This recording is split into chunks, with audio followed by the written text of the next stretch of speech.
এখন বাজে সকাল ৬টা। আমরা ব্যাগপত্র নিয়ে রেডি হয়ে গেছি বিয়েবাড়ি যাওয়ার জন্য। আরও লাগেজ ছিল যেগুলো আগে গাড়িতে তুলে দেওয়া হয়েছে।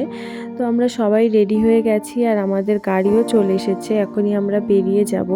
আর এদিকে টমটমকে দেখো মন খারাপ করে শুয়ে আছে। আর ওর মন খারাপ দেখে আমাদেরও সবার মন খারাপ হয়ে যাচ্ছিল। এবার যেহেতু মা, বাবা, ছোড়দা, আমি সবাই মিলে যাচ্ছি, তো ওর মনটা একটু বেশিই খারাপ ছিল। আমি টানছিলাম তবুও আমার দিকে তাকাচ্ছিল না, মুখ ফিরিয়ে নিচ্ছিল, পুরো রাগ করে আছে। যদিও বড়দা থাকবে, কিন্তু ও তো সবসময় বাড়িতে থাকবে না।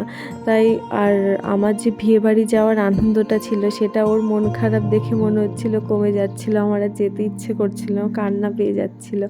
তো যাই হোক, ওকে টাটা করে আমরা বেরিয়ে পড়েছি। আর এখানকার ওয়েদারটা দেখো কি সুন্দর, চা পাতা বাগান, হালকা হালকা কুয়াশা। কিন্তু যেই আমরা ইসলামপুরের রাস্তায় ঢুকলাম সেখানে দেখো কি কুয়াশায় কিচ্ছু দেখা যাচ্ছিল না। আমার তো ভয় লাগছিল, বিয়ে বাড়িতে গিয়ে না ব্ল্যাঙ্কেটের ভেতর ঢুকে বসে থাকতে হয়। তো যাই হোক, তোমাদের সাথে এরপর দেখা হবে বিয়ে বাড়ির গায়ে হলুদের ভিডিও নিয়ে। তো আমার ভিডিও দেখতে ভালো লাগলে কিন্তু চ্যানেলটা সাবস্ক্রাইব করে পাশে থেকো।